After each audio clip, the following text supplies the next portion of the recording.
لله فاطر السماوات والأرض جاعل الملائكة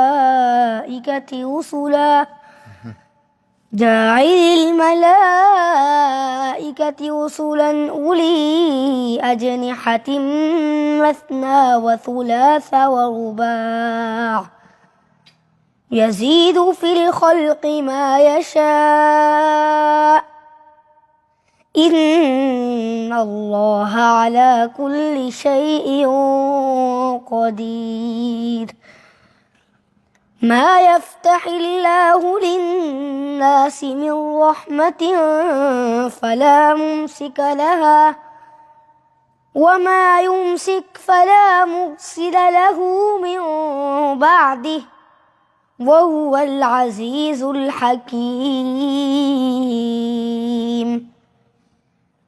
يا أيها الناس اذكروا نعمة الله عليكم هل من خالق غير الله يرزقكم من السماء والأرض لا إله إلا هو فأنى تؤفكون. وإن يكذبوك فقد كذبت رسل من قبلك وإلى الله ترجع الأمور.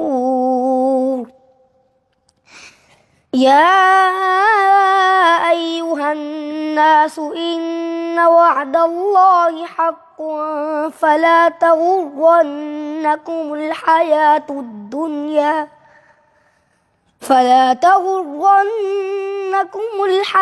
الدنيا ولا يغرنكم بالله الغرور. ما شاء الله، بارك الله فيك يا محمد من باكستان.